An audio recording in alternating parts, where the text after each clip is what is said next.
2 type का दो type तो एक माला डालनी पड़ेगी, और वो भी माला यदि आप निष्ठा होकर के मन को स्थिर करके और इंद्रियों को वश में करके और एक माला भी डालते हैं तो वो भी बहुत कीमती है। वैसे तो हमारे गुरु जी बताते हैं ऐसी कोई जरूरत नहीं है, माला अपनी देखते हैं चलते हलते जुलते बैठते उठते खाते पीते ऐसे भी, लेकिन उसका अभ्यास हमें नहीं है। इसलिए जो स्टेज होती है उसको आपको माला देनी पड़ेगी, जिससे आपको अभ्यास हो सके।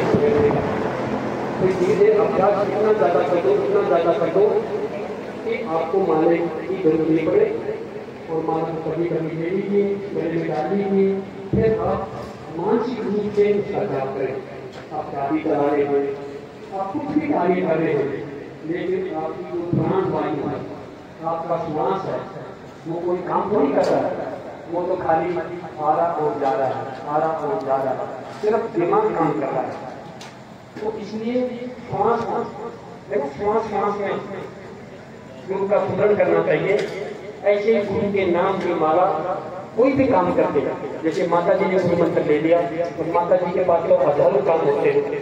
माता जी की माला लेकर बैठे तो घर में बच्चे मर जाएंगे, नहीं मतलब साधना कर रही है, मैं तो आज रोटी नहीं बनाऊंगी, ऐसा भी गलत है।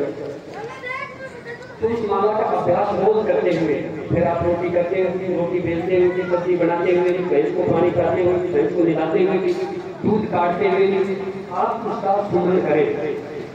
तो सदनों यदि आपकी ये लगन लग जाएगी तो आपको कर्म करते हुए और स्मरण करते हुए इतना आनंद आएगा कि कई कार्य ऑटोमेटिक अपने आप अपनी इच्छा से सुधरने लग जाएंगे, अच्छे होने लग जाएंगे, अंदर से सुविचार आने लग जाएंगे कि मेरे को परिवार में क्या करना है। लेकिन ये जब भी है जब हम अभ्यास करेंगे, लेकिन हम अभ्यास नहीं करते। ये सबसे विडंबना की बात है। उस परम पिता परमात्मा ने कितनी बड़ी कृपा की है कि हमको ये मनुष्य योनि प्रदान करी है, और ये असीम पुण्य उदय से ये प्राप्त होती है, ऐसे प्राप्त नहीं होती है। बहुत कई जन्मों के पुण्य उदय होते हैं तब ये मनुष्य योनि प्राप्त होती है, और इसके लिए उन देवताओं को भी करके बताया गया है। क्योंकि जीव इसी मानव योनि में आकर के अपनी आत्मा का कल्याण कर सकता है, अन्य कोई दूसरी योनि नहीं है कि जीव उस योनि में आकर के अपनी आत्मा का कल्याण कर सकता है। इसलिए उस परम पिता परमात्मा ने आप हम सब पर कितनी बड़ी कृपा करी है कि हमें ये मनुष्य जो मानुष का दुर्लभ कहा गया, ये बहुत दुर्लभ है और हमको ये मिला हुआ है, तो हमें उसका सदुपयोग करना चाहिए, पूरा सदुपयोग करना चाहिए। लेकिन हम एक पल भी इसका सदुपयोग नहीं करते हैं, ये हमारी विडंबना है। गुरुओं से जीवन प्राप्त होता है, गुरु से ही ये जीवन शुरू होता है। कोई भी ज्ञान गुरु के बिना प्राप्त नहीं होता है, चाहे फिर वो सांसारिक ज्ञान हो चाहे वो आध्यात्मिक ज्ञान हो, दोनों में गुरु की महत्वता होती है, गुरु की आवश्यकता होती है। गुरु ने ही इस मानव के स्वरूप के असली स्वरूप को हमें बताया है कि मानव का स्वरूप क्या है, और उस स्वरूप को जानने के लिए उस धर्म को धारण किया जाता है। और जब उस धर्म को धारण करके जब भी इस देही के क्या कारण है, क्या रीजन है, क्या लक्षण है, क्या महत्वता है, तभी हम जान सकते हैं, अन्यथा बहुत मुश्किल है। तो हमें कितनी बड़ी कृपा करी उस परम पिता परमात्मा ने, इसमें हमें ये मनुष्य योनि दी। लेकिन इस मनुष्य योनि को हम भूल करके तो बाहर भटक रहे हैं, उस शांति की खोज में बाहर जा रहे हैं, उस शांति की खोज में पर घरों में बैठ रहे हैं, पर भौतिक साधनों में देख रहे हैं, सदनों वो कहीं पर भी नहीं है, वो हमारे अंदर है, हमारे स्वयं के अंदर है।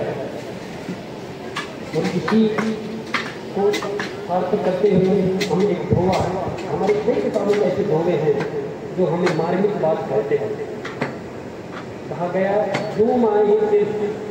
जो तिलमाही तेल है, जो चकमक में आग, और तेरा साईं तुझ में है, जाग सके तो जाग।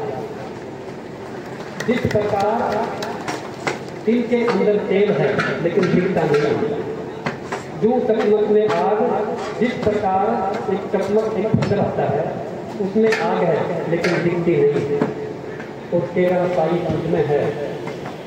तुम्हारे अंदर तुम्हारा प्रभु तुम्हारे अंदर है। ऐसा नहीं है मेरा प्रभु उसके अंदर है, उसका प्रभु उसके अंदर है। सदनों आपका भगवान आपके अंदर है। बस इसको जागृत करना है, इसको प्रतिष्ठ रहना है, इसको मोटिवेशन करना है, इसको एक्टिव करना है। एक्टिव मोड, ये अपना कंप्यूटर है, इसको हम जितनी इसकी फाइल जानेंगे खोलना, और वो गुरु मंत्र से, गुरु वाक्य से, गुरु शब्द से हो सकता है। उसकी चाबी गुरु की चाबी है, गुरु नाम की चाबी है, लेकिन उसका अभ्यास हमें करना पड़ेगा। लेकिन हम उसका अभ्यास नहीं करते, तो गुरु भी क्या करना चाहिए? तो सब लोग हमें इसके अंदर जाना पड़ेगा, इसको खोलना पड़ेगा। तो हम धीरे धीरे इस गुरु नाम की चाबी से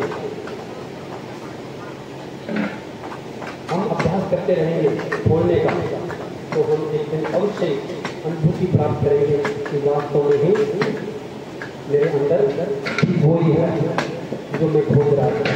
आज मुझे थोड़ा सा आभास हुआ है, एक सपने का दृष्टांत हुआ है, एक मुझे आशा की किरण दिखी है, लेकिन वो एक दिन में नहीं दिखेगी, अभ्यास करने की दिखेगी।